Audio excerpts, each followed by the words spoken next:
இந்த நாட்களில் உங்களோடு இணைந்து தேவனை மகிமைப்படுத்துவதற்கு கிடைத்த இந்த வாய்ப்பினை நான் ஒரு பாக்கியமாக நினைத்து ஆண்டவருக்கே என்னை பூரணமாக அர்ப்பணித்து நான் இப்பொழுதும் கர்த்தருடைய ஊழியத்தை இந்த காலை பொழுதலை செய்ய ஆசைப்படுகிறேன். கர்த்தர் தொடர்ந்து மகிமைப்படுவாராக, செயல்படுவாராக. ஆமீன். கர்த்தருக்கு ஸ்தோத்திரம். இந்த நேரத்திலே அப்போஸ்தலர் நடபடிகள் 11ஆம் அதிகாரத்தை மையமாக வைத்து கர்த்தருடைய வார்த்தைகளை உங்களோடு பேசும்படி நான் ஆவியில் ஏவப்பட்டேன். ஆகவே அப்போஸ்தலர் நடபடிகளிலிருந்து இந்த காலை பொழுதிலே தேவ வார்த்தைகளை நாம் கேட்போம். பிள்ளைகளெல்லாம் இந்த அதிகாலை பொழுதில் ரொம்ப உற்சாகமாய் வந்து ஆண்டவரை ஆராதிக்கிறதுல எனக்கு ரொம்ப சந்தோஷம். ஆமென். அந்த இன்றைக்கு நாம் எந்த வசனங்களை படிக்கிறோமோ கற்றுக்கொள்கிறோமோ அது அப்படியே நம்முடைய வாழ்க்கையில் காணப்பட நான் ஆண்டவரை வேண்டிக் கொள்கிறேன். ஆமென். சரி, கர்த்தருக்கு ஸ்தோத்திரம். அப்போஸ்தலர் 11ஆம் அதிகாரம்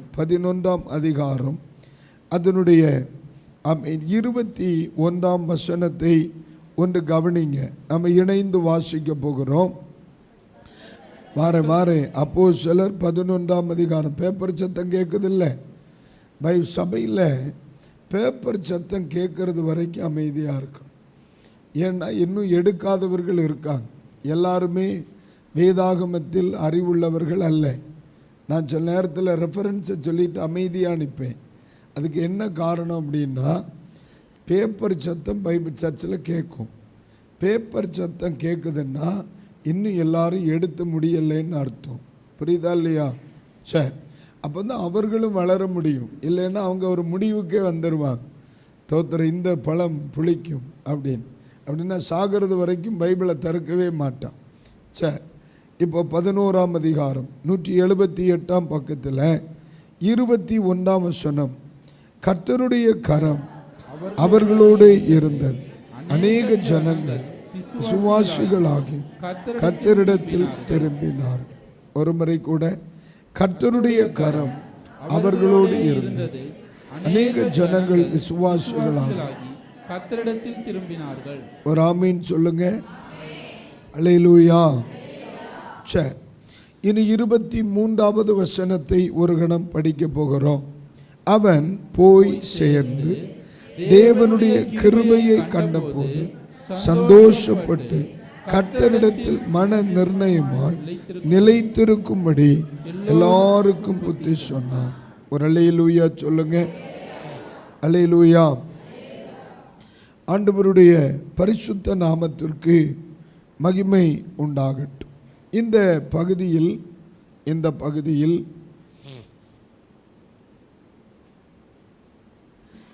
அப்போஸ்தலர் 11ஆம் அதிகாரத்திலே ஆதி திருச்சபையில் அக்காலங்களில் ஏற்பட்ட ஒரு பெரிய ஆவிக்குரிய மாற்றத்தை குறித்து நாம் படிக்கிறோம். புறஜாதியாரின் சபைகளுக்குள்ளே ஒரு பெரிய எழுப்புதல், ஒரு பெரிய ஆவிக்குரிய மாற்றம், ஒரு பெரிய பிரகாசம் உண்டாகிறது. இந்த வார்த்தைகளை கேட்ட தலைமை திருச்சபை அல்லது எருசலேம் சபை அந்த திருச்சபைக்கு 22ஆம் வசனத்தின் கடைசி பகுதியை படிக்கும் பொழுது ஆமீன் பர்னபாவை அனுப்பினார். இந்த பர்னபா அந்த சபையை விசிட் பண்ண போகிற அந்த சபையிலே ஒரு பெரிய மாற்றங்கள் வந்திருக்கிறது. சபையில் ஒரு பெரிய பிரகாசம் உண்டாயிற்று. சபை தேவ சித்தத்தை செய்து வருகிறது. சபையில் ஆண்டவர் மகிமைப்பட்டு கொண்டிருக்கிறார். இந்த வார்த்தையை கேட்ட தலைமை திருச்சபை பர்னபாவை அவர்களிடத்தில் என்ன செய்தார்கள்? அனுப்பினார்கள். ஆமென். இப்போ பர்னபா போய் பார்க்குறார், அந்த சபையை வந்து பார்க்குறார். பாருங்க, நாங்கள் அநேக சபைகளை ஒவ்வொரு வாரங்களிலும் சந்திக்கிறோம். சில சபைகளில் அவர்களை போய் பார்க்கும் பொழுது நாங்கள் கற்றுக்கொள்ளுகிற அநேக ஒழுங்குமுறைகள் இருக்கிறது. நாங்களே ஒன்று கூட உணர்வடைகிறதற்கு ஏதுவான சில காரியங்களை அந்த சபைகள் செய்து வருகிறத நாங்கள் பார்க்குறோம். சில சபைகளில் ஜபத்தை கற்றுக்கொள்கிறோம், சில சபைகளில் ஒழுக்கத்தை கற்றுக்கொள்கிறோம், சில சபைகளில் காணப்படுகிற வாஞ்சையை கற்றுக்கொள்கிறோம், சில சபைகளில் ஆத்தும ஆதாய பணியை கற்றுக்கொள்கிறோம். சில சபைகளில் பணிவிடையின் ஆவியை கற்றுக்கொள்கிறோம். அப்போது ஒவ்வொரு சபைகளிலும் ஆண்டவர் ஒவ்வொரு நாளும் நாங்கள் கடந்து செல்லும் பொழுது எங்களை பயிற்றுவித்து கொண்டே இருக்கிறார். நாங்கள் பார்க்குறோம். இதை மாதிரி தான் பர்னபா என்ன பண்ணுறார், இந்த சபைக்கு வருகிறார். இந்த சபைக்கு வந்த பொழுது அவருடைய கண்களில் தென்பட்ட 2 காரியங்களை நான் பார்த்தேன். அவர்கள் கண்களில் தென்பட்ட 2 காரியங்கள். ஒன்று, 21ஆம் வசனம் சொல்லுகிறது, அங்கே என்ன இருந்ததாம், கர்த்தருடைய கரம் அவர்களோடு கூட இருந்தது. ஒரு ஆமீன் சொல்லுங்க. அல்லேலூயா. இப்போ பார்க்கிறார், அந்த சபைக்குள்ள என்ன இருக்கிறது, கர்த்தருடைய கரம் இருக்கிறது. அந்த ஊழியர்களிடத்தில் என்ன இருக்கிறது, கர்த்தருடைய கரம் இருக்கிறது. அந்த விசுவாச பிள்ளைகளிடத்தில் கர்த்தருடைய கரம் இருக்கிறது. இதை அவர் கண்டார். கர்த்தருக்கு ஸ்தோத்திரம். இந்த நாட்களிலே நம்முடைய ஊழியங்களுக்கும் நம்முடைய ஊழியர்களுக்கும் நம்முடைய விசுவாச பிள்ளைகளுக்கும் மிக அத்தியாவசியமானது, மிக தேவையானது, மிகவும் அவசியமானது இந்த வார்த்தை என்று நான் அறிவேன். கர்த்தருடைய கரம் அவர்களோடு இருந்தது. அல்லேலூயா. இந்த காலை பொழுதில் உங்கள் திருச்சபை போதகராக இருக்கட்டும், உடன் ஊழியர்களாக இருக்கட்டும், இந்த இடத்தில் இருக்கிற எல்லா தேவனுடைய பிள்ளைகளாக இருக்கட்டும், இதை அங்கனமே நான் உங்களுக்கு வாழ்த்துதல் சொல்லுகிறேன். இந்த சபையோடும் போதகர் குடும்பத்தோடும் இந்த சபையின் புதிய தரிசனத்தோடும் இந்த சபையில் இருக்கிற எல்லா விசுவாசிகளோடும் கர்த்தருடைய கரம் இருப்பதாக என்று வாழ்த்துகிறேன். அல்லேலூயா. உங்கள் பக்கத்தில் இருக்கிற ஒருவர் அல்லது இருவருடைய கரம் பற்றி அந்த வார்த்தையை சொல்லுங்க. கர்த்தருடைய கரம் உங்களோடு இருப்பதாக. God bless you. அல்லேலூயா. இரண்டாவது, அந்த சபையிலே அவர் கண்ட இரண்டாவது காரியம், அவர் என்ன பார்க்கிறார் பாருங்க. அவன் போய் சேர்ந்த போது தேவனுடைய கிருபையை கண்டார். ஆமென். அந்த சபைக்குள்ள என்ன இருந்திருக்கிறது, தேவ கிருபை.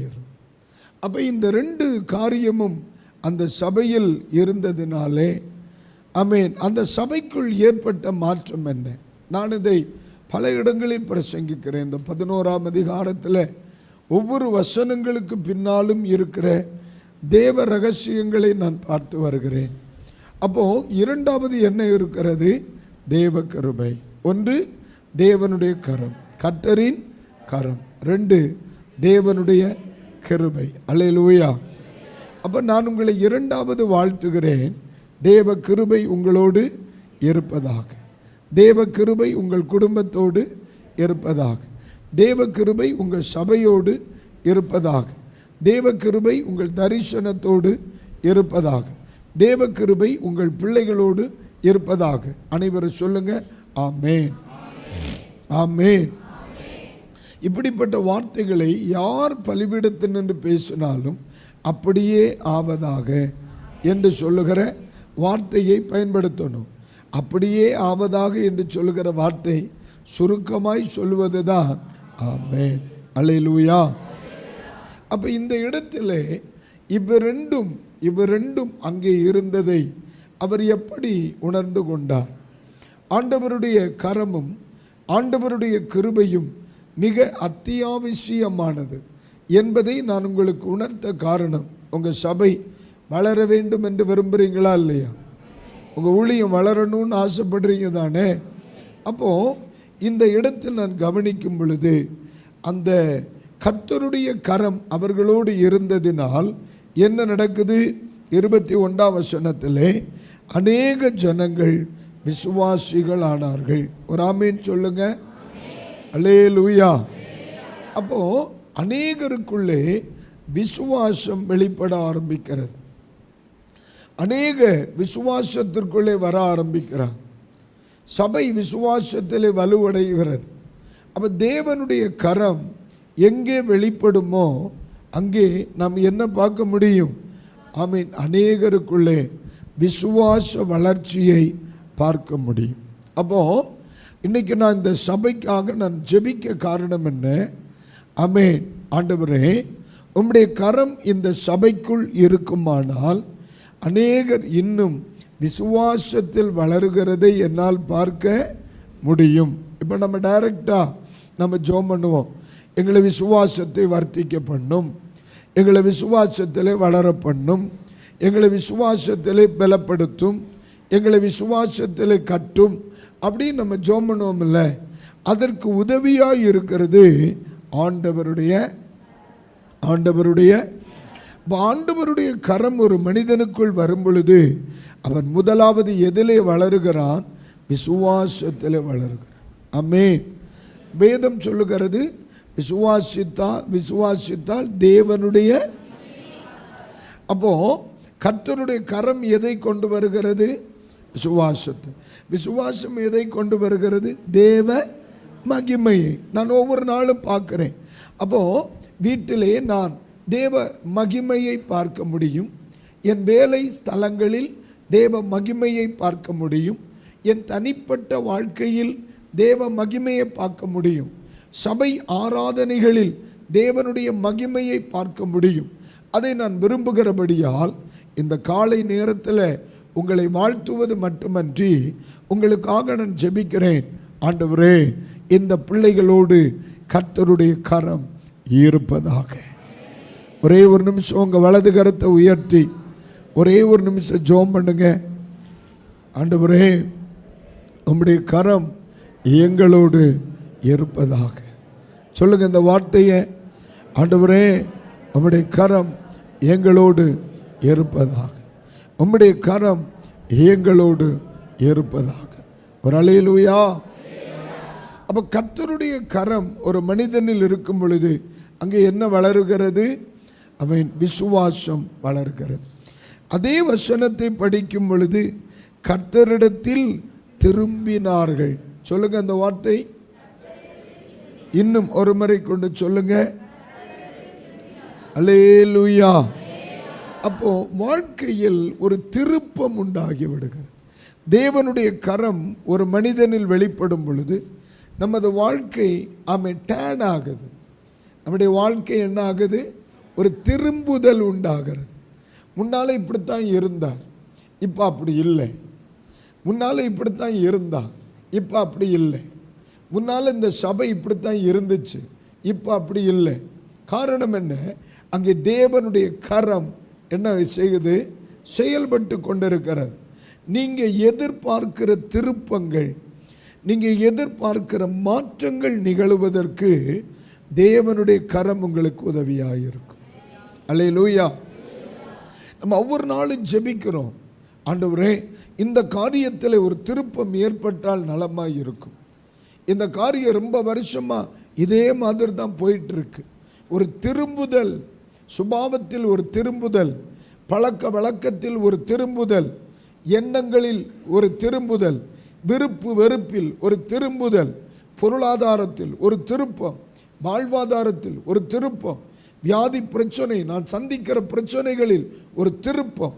இந்த காலை பொழுதிலே ஆண்டவருடைய கரம் உங்களுக்குள் ஒரு திருப்பத்தை ஏற்படுத்துவதாக.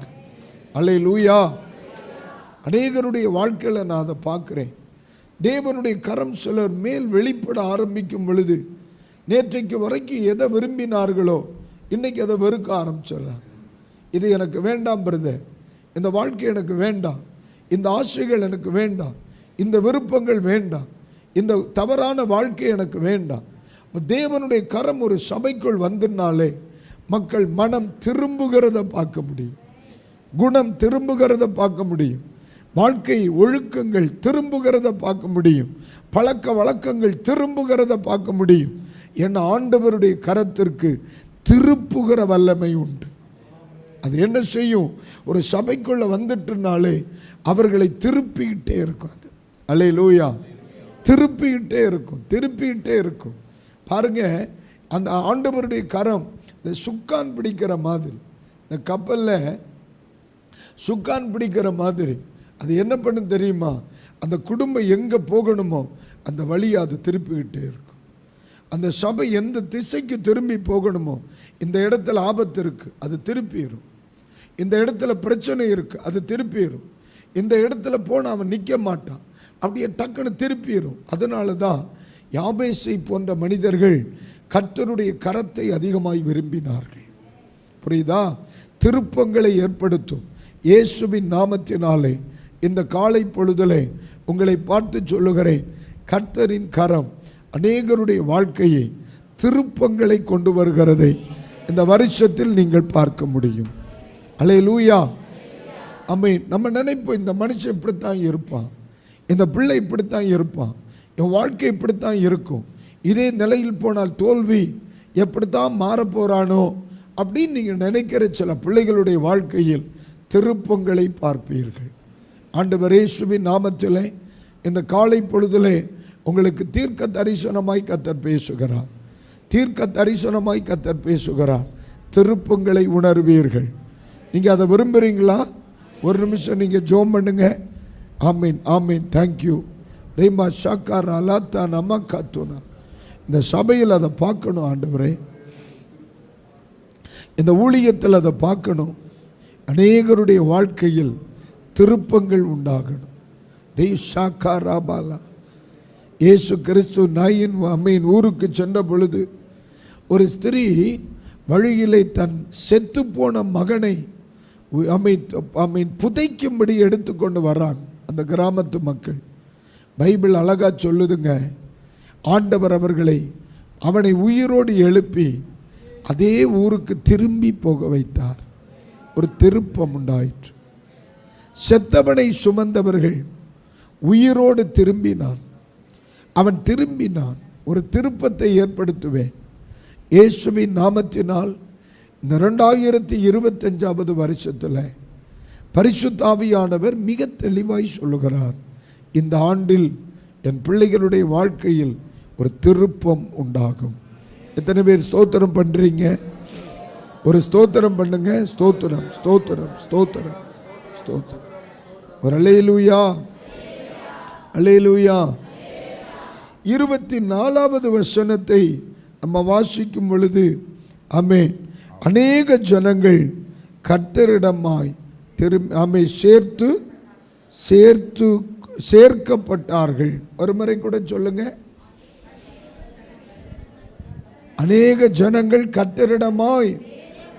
ஒன்று, ஆமென், தோத்திரம், விசுவாசத்தில் வளருகிறார். 2, திருப்பங்கள் ஏற்படுகிறது. 3, சேர்க்கப்படுகிறார்கள். சொல்லுங்க அந்த வார்த்தையை. அல்லேலூயா. சபையிலே, சபைக்கு உள்ளே தேவன் பெருக்கத்தை கட்டளையிடுகிறார். ஆமென். அப்போ நம்ம ஒன்று விசுவாச வளர்ச்சி, விசுவாச வளர்ச்சி, வாழ்க்கையில் திருப்பம் அல்லது மாற்றம். 3வது எண்ணிக்கையில் பெருக்கம், எண்ணிக்கையில் பெருக்கம். இயேசுவின் நாமத்தினாலே கர்த்தர் இதை உங்கள் வாழ்க்கையில் அப்படியே கட்டளையிடுவாராக. இப்ப சொல்லுங்க, அநேகர் கர்த்தரிடமாய் சேர்க்கப்படுவார்களாக. சொல்லுங்க, சேர்க்கப்படுவார்களாக. அல்லேலூயா. இந்த காரியங்கள் நடைபெறுவதற்கான காரணம் என்ன அப்படின்னு நான் படித்தேன். இது சபைகளுக்குள்ளே ரொம்ப அத்தியாவசியமான காரியங்கள். இது ஊழியத்தில் ரொம்ப தேவையான ஒன்று. இந்த ஊழியத்திற்கு ரொம்ப தேவையான ஒன்று. இந்த அதிகாலை நேரத்தில் உங்களை பார்த்து நான் சொல்ல ஆவியானவர் இதை பேச வைத்த காரணம் என்னவென்றால், ஆண்டவருடைய கரமும் ஆண்டவருடைய கிருபையும் ஒரு ஊழியத்தில் இருக்குமானால் நீங்கள் எதிர்பார்க்கிறதை விட ஆச்சரியப்படுகிற வளர்ச்சியை நீங்கள் பார்ப்பீங்க. ஆமென். ஆச்சரியப்படுகிற மாற்றங்களை நீங்கள் பார்ப்பீங்க. ஆச்சரியப்படுகிற ஆவிக்குரிய வாழ்க்கையை நீங்கள் பார்ப்பீங்க. இயேசுவின் நாமத்தில் நம்முடைய திருச்சபை அப்படியே வளர, உங்கள் குடும்பத்தில் அது காணப்பட நான் வாழ்த்துகிறேன். கர்த்தர் கிருபை செய்வாராக. ஆனால் இன்னும் ஒரு கோணத்தில் நான் அதை சிந்திக்கும் பொழுது, அநேக சபைகளில் கர்த்தருடைய கரம் இல்லை. அநேக சபைகளில் அது இல்லை. அநேக இடத்துல கிருபை இல்லை. நாங்கள் சில மேடைகளில் போய் ஊழியம் செய்யும் பொழுது எங்கள் மனதார நாங்கள் நினைப்போம், தெரியாமல் வந்துட்டோமோ அப்படின்னு நினைப்போம். ஏன்னா அந்த இடத்துல தேவ கிருபையை தெளிவாய் பார்க்க முடியாது. தேவ கிருபையை நம்மால் அனுபவிக்க முடியாது. சில வீடுகளுக்குள்ளே நம்ம என்ட்ராயிட்டோம்னு வைங்க. சில வீடுகளுக்குள்ளே என்ட்ராயிட்டோம்னா நம்ம சாதாரணமாக ஒரு 5 நிமிஷம் அல்லது 10 நிமிஷம் ஜோம் பண்ணுறதுக்காக போவோம்.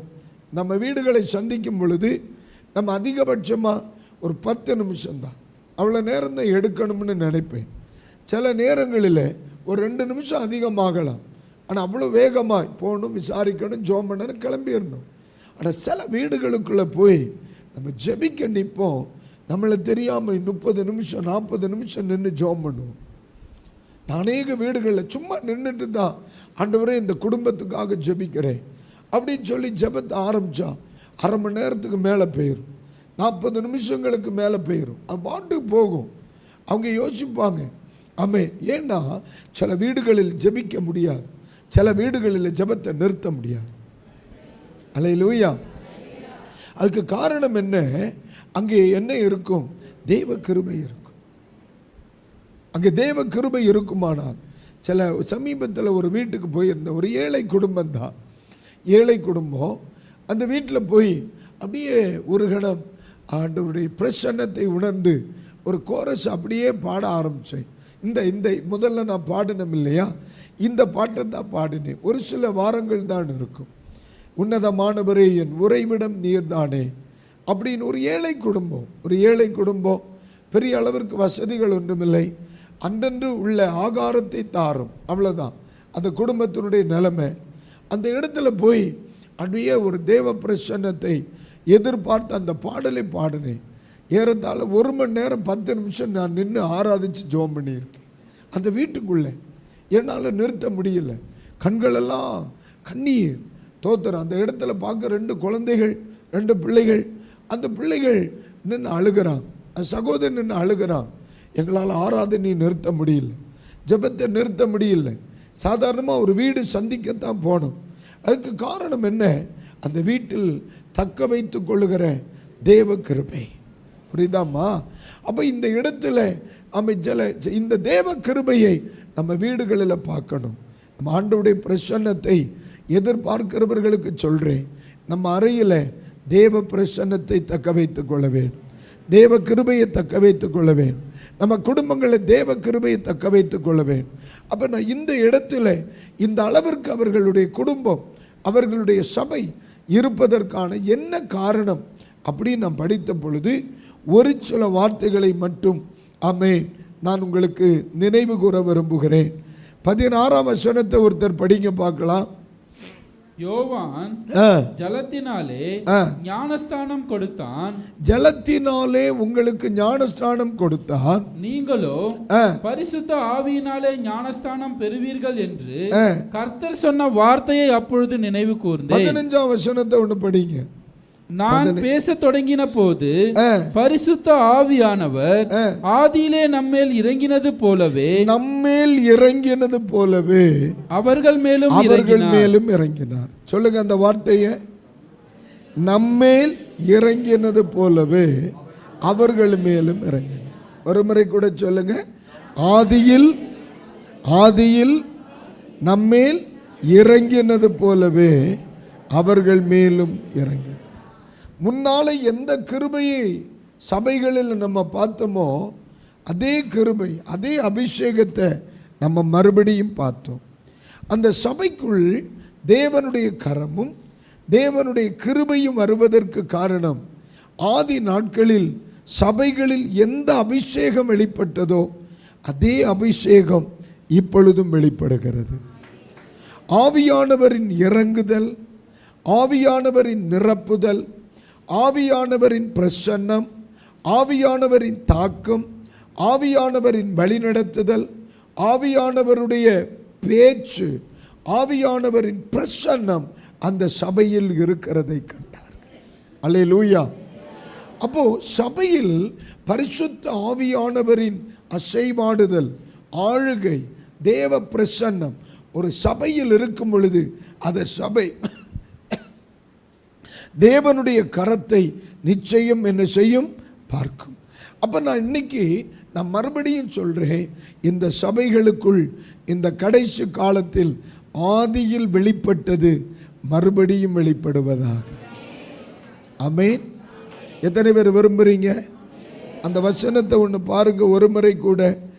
ஆதியில் நம்மேல் இறங்கினது போலவே, சொல்லுங்க ஒரு முறை கூட. ஆதியில் நம்மேல் இறங்கினது போலவே அவர்கள் மேலும் இறங்கினார். அல்லேலூயா. அப்ப இன்னைக்கு நான் மறுபடியும் இந்த வார்த்தையை விரும்புகிறேன். ஆதியில் பெற்ற அபிஷேகம், ஆதியில் பெற்ற அனுபவம், ஆதியில் பெற்ற அந்த ஆவிக்குரிய அனுபவங்கள் மறுபடியும் மறுபடியும். அப்போ இன்னைக்கு காலை பொழுது ஒரே ஒரு வார்த்தை ஆவியானவரை பார்த்து சொல்லுங்க, மறுபடியும் கர்த்தர் என்னை அபிஷேகம் பண்ண சொல்லுங்க. அந்த வார்த்தையை வலது கரத்தை உயர்த்தி, மறுபடியும் மறுபடியும் மறுபடியும் கர்த்தர் எங்களை அபிஷேகம் பண்ணுவீராக, அபிஷேகம் பண்ணுவீராக. எல்லாரும் ஆவியானவரை கூப்பிடுங்க. ரேபா ஷாக்கா ரபா, பரிசுத்த ஆவியானவரே, ஆதி திருச்சபையில் வெளிப்பட்ட அதே அபிஷேகத்தின் மகிமை மறுபடியும் உரபலபா ஷாக்கா தரபல மறுபடியும் எங்கள் மேலே, எங்கள் சபையின் மேலே, எங்கள் ஊழியத்தின் மேலே, எங்கள் குடும்பங்கள் மேலே மறுபடியும் நேரலையில் பார்க்கிற நிறைய பிள்ளைகள் மேலே இந்த காலை நேரத்தில் மறுபடியும் ஒரு அபிஷேகம், மறுபடியும் ஒரு தேவ வல்லமை இந்த காலை நேரத்தில் வெளிப்பட விரும்புகிறது. கைகளை தட்டி ரிசீவ் பண்ணிக்கிடுங்க, பார்க்கலாம்.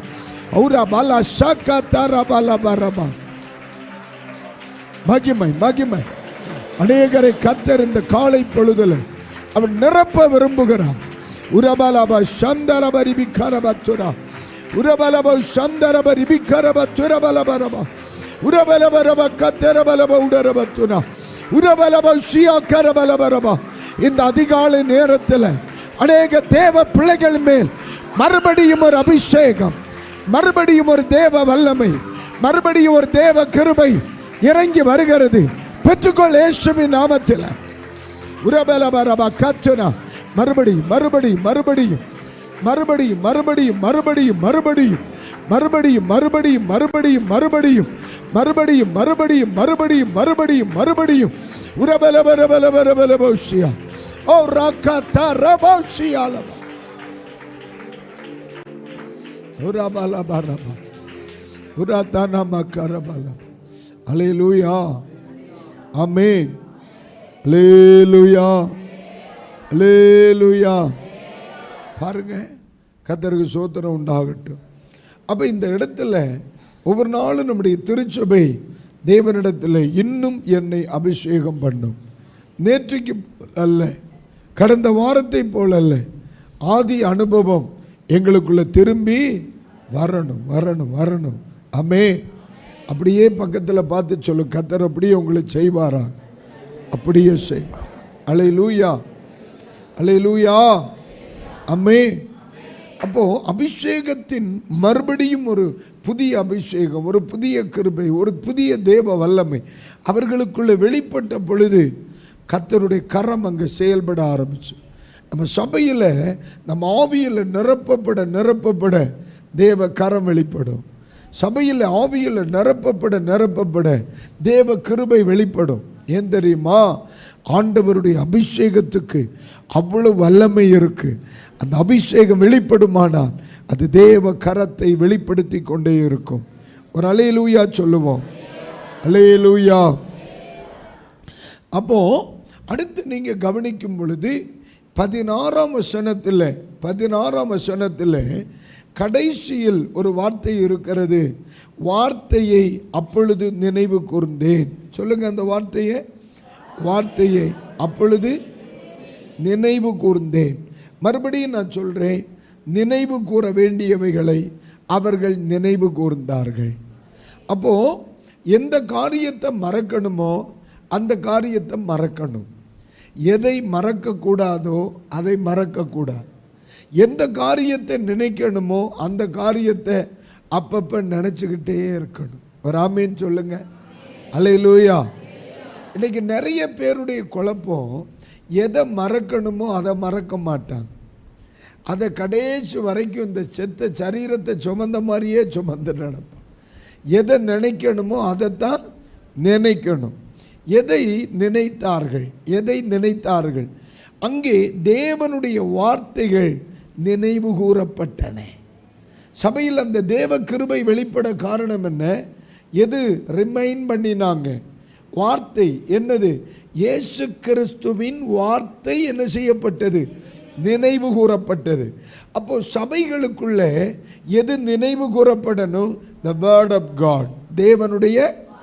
ஆமா, அல்லேலூயா. ஆனா மனிதர்கள் பேசுகிற வார்த்தைகளை மறந்துடணும். கர்த்தர் பேசுகிற வார்த்தையை நினைக்கணும். புரியுதா? ஆனால் நம்ம சில நேரத்தில் கர்த்தர் பேசுகிறத மறந்துட்டு மனிதர்கள் பேசுகிற வார்த்தையே பிடிச்சிக்கிட்டு நடப்போம். இப்படி சொல்லிவிட்டானே ஆண்டவரே, இப்படி சொல்லிவிட்டானே ஆண்டவரே, இப்படி சொல்லிவிட்டானே ஆண்டவரே. எப்படி அவனுக்கு இந்த தைரியம் வந்துச்சு? இருந்தாலும் அப்படி சொல்லியிருக்கவே கூடாது ஆண்டவரே. அவனை ஏதாவது பண்ணுங்கப்பா, இப்படி பண்ணிவிட்டானே ஆண்டவரே.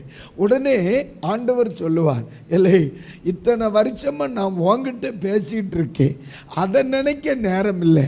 கண்ட நாரப்பைய சொன்னதெல்லாம் நின்று கொண்டுகிட்டு நடக்குதியே, உன்னை நான் என்ன பண்ணட்டும் அப்படின்னு அவர் டென்ஷன் ஆகிருவார். அதனால தான் சொல்கிறேன், மனிதர்கள் சொன்னதை மறந்துடுங்க, கர்த்தர் சொன்னதை நினைச்சிருங்க. ஆமாம், பக்கத்தில் பார்த்து சொல்லுங்க, மனிதர்கள் சொன்னதை மறந்துடுங்க, கர்த்தர் சொன்னதை நினைச்சிருங்க. அல்லேலூயா, அல்லேலூயா. ஆமாம், பல முறை நான் ஊழியம் செய்கிற இடத்துல மனிதர்கள் என்கிட்ட சொல்லியிருக்காங்க, இந்த இடத்துல ஊழியம் வளராது. எத்தனையோ தலைவர்கள், எத்தனையோ மனிதர்கள் என்கிட்ட சொல்லுவாங்க, தம்பி இந்த இடத்துல, ஏன்னா உங்கள் பாஸ்டர் வந்திருக்கார், அது 4 பக்கம் காடு, அந்த காட்டுக்குள்ளே தான் அந்த சபை இருக்கிறது, அந்த காட்டுக்குள்ளே தான் சபை இருக்குது. அப்போது இந்த இடத்துல எல்லாம் வாழ்க்கை இல்லை, இந்த இடத்துல ஊழியம் வளராது, இந்த இடத்துல ஆத்துமாக்கள் வரமாட்டாங்க, இந்த இடத்துல உன்னால் வாழ முடியாது என்கிற அநேக வார்த்தைகள். ஒரு முறை எனக்கு இன்னும் நல்ல நினைவு இருக்கிறது. அப்பொழுது எங்கள் தேசத்தில் இருந்த அந்த எங்களுடைய அந்த சூப்பரிண்டென்ட் அவர் என்னை கூப்பிட்டு சொன்னார், தம்பி இந்த இடத்துல இருந்து உன்னுடைய வாழ்க்கையை வீணாக்கிறாது, இந்த இடத்துல உட்கார்ந்து உன்னுடைய எதிர்காலத்தை அழிச்சிடாது, உனக்கு நல்ல திறமையை ஆண்டவர் தந்திருக்கிறார், கிருபை ஆண்டவர் தந்திருக்கிறார், நல்ல ஞானத்தை ஆண்டவர் தந்திருக்கிறார், நீங்கள் எப்படியோ வரலாம் ஊழியத்தில், இந்த இடம் உங்களுக்கு வேண்டாம் அப்படின்னா. இந்த இடம் வேண்டாம், அந்த இடத்துல ரொம்ப பிரச்சனை, அவருடைய காத்துக்கு அது போயிட்டு எதிராளிகள் அவரையும் போய் சந்திச்சிட்டாங்க. அப்போது என்கிட்ட சொல்கிறார், அப்போ பாஸ்டர் சொல்கிறார், இந்த வார்த்தையை கேட்குறேன், மனம் உடைஞ்சு போயிட்டேன், ஏன்னா சில வருஷங்கள் ஊழியம் செய்தாச்சு, எதிர்பார்த்த வளர்ச்சி இல்லை, எதிர்பார்த்த மாற்றங்கள் இல்லை. ஒரு பக்கம் தோத்திர பாஸ்டர் காலையில் சொன்னது மனசுக்குள்ளே ரிங்காரித்து கொண்டே இருக்கிறது, அப்போ இங்கே ஊழியம் இல்லை, இங்கே செய்ய முடியாது, ஊழியம் இல்லை, நம்மால் செய்ய முடியாது, மனித வார்த்தைகள் நம்மை பயப்படுத்துகிறது. அப்போது இந்த வார்த்தையை கேட்டு ராத்திரி ஆண்டவர்கிட்ட போனால் கர்த்தர் சொன்னார், மனிதனுடைய வார்த்தை நீ ஏன் கணக்கில் எடுக்க, நான் உனக்கு சொல்லவில்லையா, இந்த இடத்துல உன்னை நான் ஆசீர்வதிப்பேன். ஆமென். இந்த இடத்துல நான் உன்னை ஆசீர்வதிப்பேன், ஊழியத்தில் உனக்கு ஒரு வளர்ச்சியை தருவேன்னு சொல்லி வாக்குத்தத்தங்களை ஆண்டவர் கொடுத்தார், தரிசனங்களை கொடுத்தார். இன்னைக்கு அதே இடத்துல ஆயிரக்கணக்கான மக்கள் கூடி வருகிற ஒரு சபையை ஆண்டவர் கொடுத்திருக்கிறார். அல்லேலூயா. ஆயிரக்கணக்கான மக்கள் அமரக்கூடிய ஆலயத்தை கட்ட உதவி செய்தார். அதற்கு காரணம் என்ன? நம்ம மறக்க வேண்டியவைகளை என்ன செய்யணும்? மறக்கணும். விட வேண்டியவைகளை விடணும், நினைக்க வேண்டியவைகளை நினைக்கணும். எவைகள் நினைக்கப்படணும்? தேவனுடைய வார்த்தை. அல்லேலூயா. கர்த்தர் இப்படி சொன்னார், கர்த்தர் இப்படி சொன்னார். உங்ககிட்ட ஆண்டவர் ஏதாவது சொல்லி இருக்காராங்க? கர்த்தர் உங்கள்கிட்ட ஏதாவது சொல்லி இருக்காரா? ஆமான்னு சொல்கிறவங்க ஒரு அல்லேலூயா சொல்லுங்க. ஆமென். அப்பப்போ கேட்குது பாஸ்டர், இது அவரா பக்கத்து வீட்டுக்காரரான்னு தெரில அப்படின்னு குழம்பி போயிருக்கீங்களா? கர்த்தர் உங்கள்கிட்ட ஏதாவது சொல்லி இருந்தா அது அடிக்கடி வாயினால நினைவு கூர்ந்து உச்சரிங்க. இப்படி சொன்னீரே ஆண்டவரே, இப்படி சொல்லி இருக்கிறார், நம்ம ஒருத்தர் பார்க்கும் பொழுது தேவன் தந்த வார்த்தைகளை நினைவு கூர்ந்து பழகுங்க. ஆமென். பேசி பழகுங்க, அறிக்கையிட்டு பழகுங்க. நான் அடிக்கடி சொல்லுவேன், ஆண்டவர் என்ன இந்த ஊழியத்திற்கு அனுப்பும் பொழுது இப்படி சொன்னார், நீ கட்டுகிற முதல் ஆலயத்தில் 1000 பேர் இருப்பாங்க, நீ 2வது கட்டுகிற ஆலயத்தில் 6000 பேர் இருப்பாங்க, நீ 3வது கட்டுகிற ஆலயத்தில் ஒரு பக்கத்தில் இருந்து பார்த்தா பின்னால் இருக்கிறவன் ஆனா பெண்ணா என்று தெரியாத அளவிற்கு உன்னை நான் ஆசீர்வதிப்பேன். அல்லேலூயா. இந்த வார்த்தை எனக்கு கிடைத்த பொழுது உண்மையிலே சொல்லவா, எனக்கு ஒரே ஒரு பேண்ட் தான் இருந்துச்சு. அந்த ராத்திரி துவைப்பேன், காலையில் மாட்டுவேன், ராத்திரி துவைப்பேன், காலையில் மாட்டுவேன். ஆமாம், அன்னைக்கெல்லாம் 10.5 கிலோமீட்டர் நடந்து போய் கூட்டத்தை முடிச்சுட்டு திருப்பி 10.5 கிலோமீட்டர் நடந்து வருவேன். 21 கிலோமீட்டர் ஒரு நாள் நடப்பேன், வாரத்திற்கு 4 நாள் 84 கிலோமீட்டர் நடப்பேன் ஃபர் வீக். தோத்திரம். அன்னைக்கு ஆண்டவர் சொன்னார், அம்மை தோத்திரம், நம்பவே முடியாது, நாம் நம்பாமே முடியாது, நம்பவும் முடியாது, நம்பாமையும் முடியாது. ஆனால் உண்மையிலே சொல்கிறேம்மா, அந்த வார்த்தையை சொல்லி சொல்லி சொல்லி சொல்லியே இந்த அளவுக்கு வர கர்த்தர் உதவி செய்ய. அல்லேலூயா. தேவனுடைய வார்த்தை என்ன செய்து நினைவு கூறுங்கள். சொல்லுங்க அந்த வார்த்தையை ஒரு முறை கூட சொல்லுங்க. அல்லேலூயா. ஆமென்.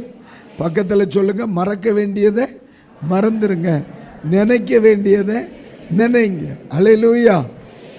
சத்துரு சில நேரத்தில் பண்ணுற சேட்டை என்ன தெரியுமா, எதை மறக்கணுமோ அதை நினைப்பூட்டுறது அவன் பெரிய வேலை.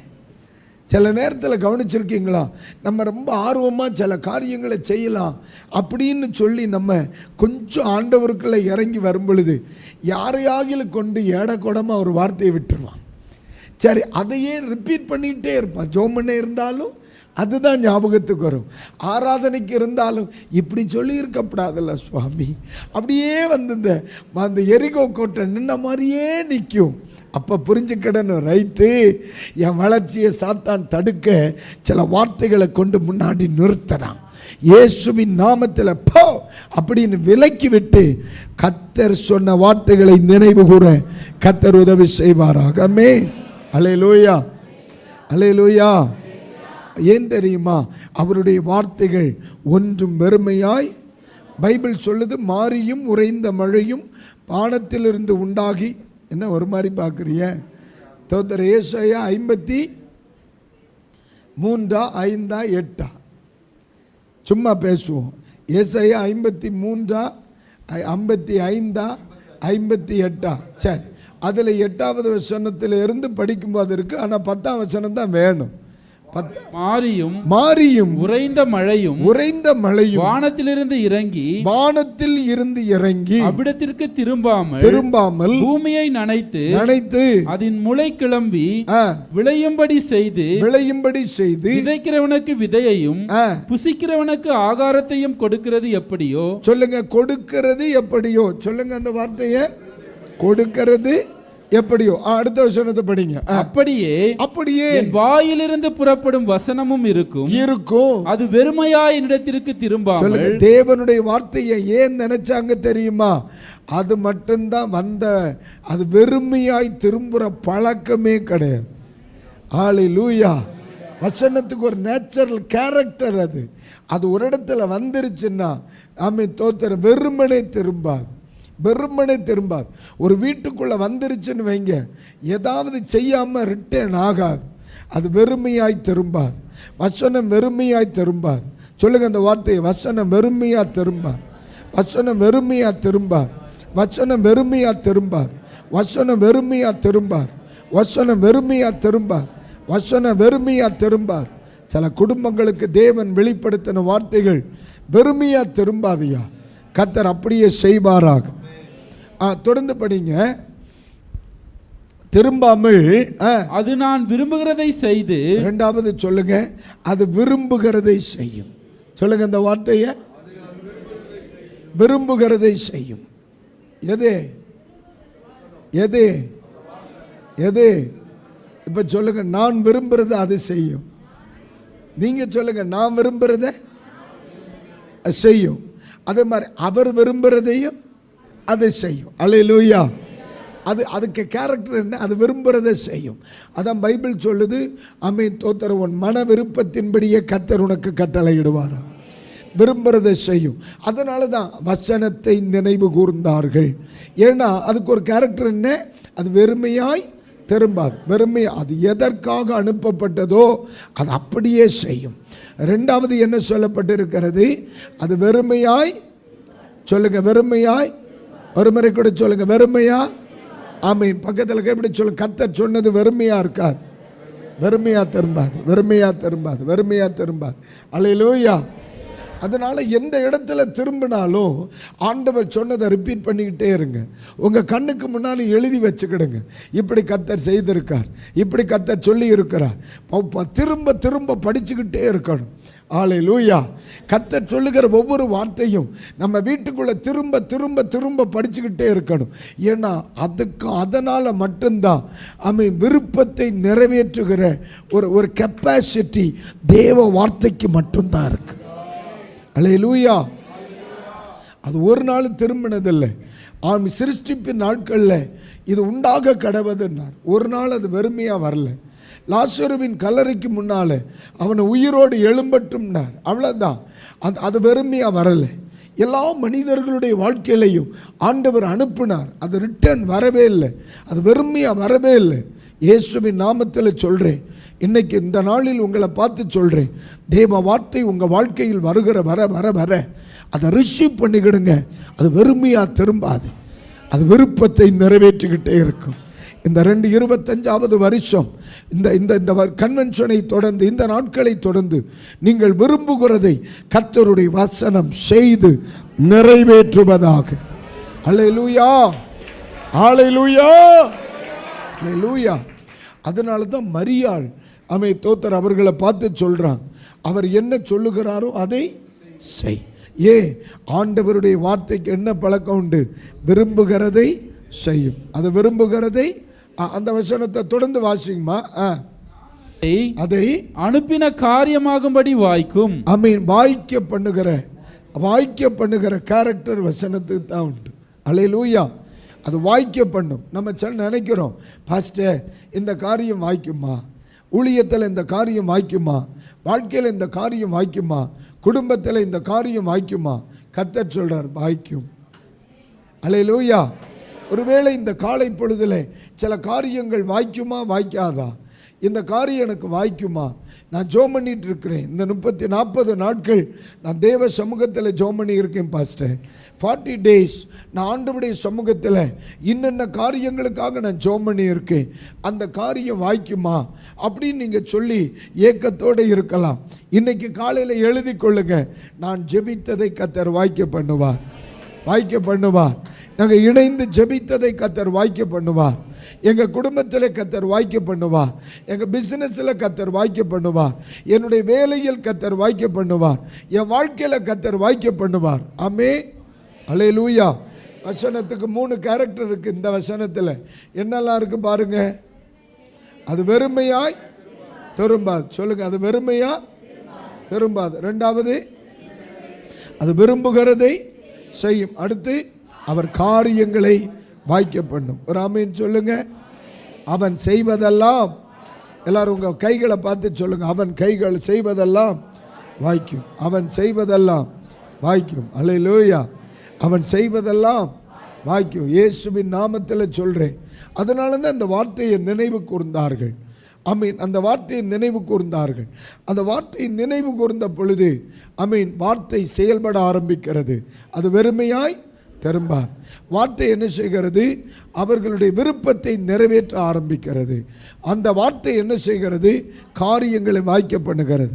இன்னைக்கு பகல் வேளை சொல்கிறேம்மா, இந்த காலை நேரத்தில் சில காரியங்கள் எப்படி நடக்குமோ, என் பிள்ளைகளுக்கு எப்படி நடக்குமோ, என் சபையில் எப்படி நடக்குமோ, என் ஊழியத்தில் எப்படி நடக்குமோ, அதெல்லாம் எப்படி சாத்தியமாகுமோ என்று கவலையோடு இருக்கிறவர்களுக்கு சொல்கிறேன், அதை கர்த்தரே அதை செய்வார். கர்த்தர் சொன்னது நிறைவேறும். அல்லேலூயா. நேற்றைக்கு அழகாக ஒரு பாட்டு பாடுனீங்க, அவர் மனிதன் அல்லவே. மூக்கெல்லாம் ஜாமா இருக்குங்க, பாடணும்னு ஆசை தான். பொய் சொல்வதில்லையே, அவர் உண்மையுள்ளவர், வாக்கு மறப்பதில்லையே. வாக்கு தந்தவர் சிறந்தவர், சிறந்ததை தருபவர், ஏமாற்றங்கள் இல்லையே.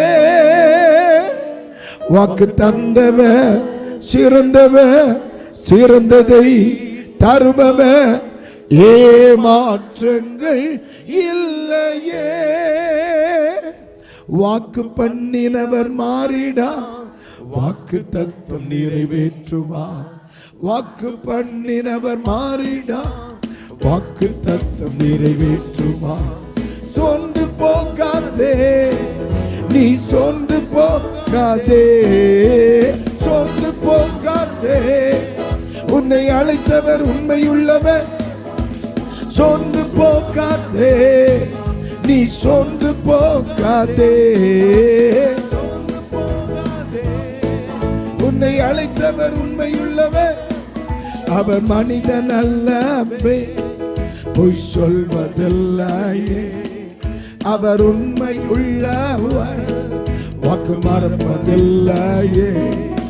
அவர் மனிதன் அல்லவே, பொய் சொல்வதில்லையே. அவர் உண்மை உள்ளவர், வாக்கு மறப்பதில்லையே. வாக்கு தந்தவர் சிறந்தவர், சிறந்ததை தருபவர், ஏமாற்றங்கள் இல்லையே. வாக்கு தந்தவர் சிறந்தவர், சிறந்ததை தருபவர், ஏமாற்றங்கள் இல்லையே. காலங்கள் கடந்ததோ, தாமதம் ஆனதோ, வாக்கு தத்தங்கள் உன் வாழ்வினில் தொலைந்ததோ. காலங்கள் கடந்ததோ, தாமதம் ஆனதோ, வாக்கு தத்தங்கள் உன் வாழ்வினில் தொலைந்ததோ. வாக்கு தந்தவர் சிறந்தவர், சிறந்ததை தருபவர், ஏமாற்றங்கள் இல்லையே. வாக்கு தந்தவர் சிறந்தவர், சிறந்ததை தருபவர், ஏமாற்றங்கள் இல்லையே. வாக்கு பண்ணினவர் மாறிடார், வாக்கு தத்தம் நிறைவேற்றுவார். வாக்கு பண்ணினவர் மாறிடார், வாக்கு தத்தம் நிறைவேற்றுவார். சோர்ந்து போகாதே, நீ சோர்ந்து போகாதே. அருமை, உன்னை அழைத்தவர் உண்மையுள்ளவர். நீ சோர்ந்து போகாதே, உன்னை அழைத்தவர் உண்மையுள்ளவர். ஹல்லேலூயா. நினைவு கூற வேண்டியதை நினைவு கூர்ந்த பொழுது நடக்க வேண்டியவைகள், ஹல்லேலூயா, அவர் காரியங்களை வாய்க்க பண்ணுகிறவர். சொல்லுங்க, காரியங்களை வாய்க்க பண்ணுகிறவர். அவர் விரும்புகிறதை தருகிறவர், விரும்புகிறதை தருகிறவர். ஹல்லேலூயா. கர்த்தருடைய வார்த்தை வெறுமையாய் திரும்பாது. ஒரு ஹல்லேலூயா. ஒருமுறை கூட சொல்லுங்க, ஹல்லேலூயா. இந்த காலை ஆராதனையில் கலந்து கொண்டிருக்கிற பிள்ளைகளுக்கு ஒரு அற்புதமான வசனம். அதே 55ஆம் அதிகாரம் கடைசி வசனத்தை ஒன்று வாசிக்க கேளுங்க பார்க்கலாம். முட்செடிக்கு பதிலாக, இதுவரைக்கும் இருந்தது எப்படி இருக்கலாம்? ஆமை, முட்செடியா இருக்கலாம். முட்செடிக்கு பதிலாக தேவதாரு விருட்சம் முளைக்கும். பக்கத்தில் கைப்பிடி சொல்லுங்க, இந்த மாற்றத்தை காண்பீர்கள், இந்த மாற்றத்தை காண்பீர்கள் இயேசுவின் நாமத்தில். ரீகா ரபா ஷாக்கா ரபலம். இந்த முட்செடிக்கு பதிலாக தேவதாரு விருட்சத்தை காண்பீர்கள். அடுத்து காஞ்சொரிக்கு பதிலாக, காஞ்சொரிக்கு பதிலாக மிருது செடி எழும்பும். அது கர்த்தருக்கு கீர்த்தியாகவும், கீர்த்தியாகவும் நிர்மூலமாகாத நித்திய அடையாளமாகவும் உங்களை கர்த்தர் கீர்த்தியாகவும் அடையாளமாகவும் வைப்பார். இந்த வார்த்தையை எழுதுங்க, எழுதுங்க உங்க டைரியில். இந்த நாட்களில் கர்த்தர் இந்த திருச்சபைக்கும் இந்த பிள்ளைகளுக்கும் சொல்லுகிற வார்த்தை, கீர்த்தி என்றால் புகழ்ச்சி. கீர்த்தியாகவும் இந்த தேசத்தில் ஆண்டவர் ஒரு மனிதனை ஆசீர்வதித்தார், இந்த அளவிற்கு ஆசீர்வதிக்க முடியும் என்கிற அடையாளமாய் கர்த்தர் வைப்பார்.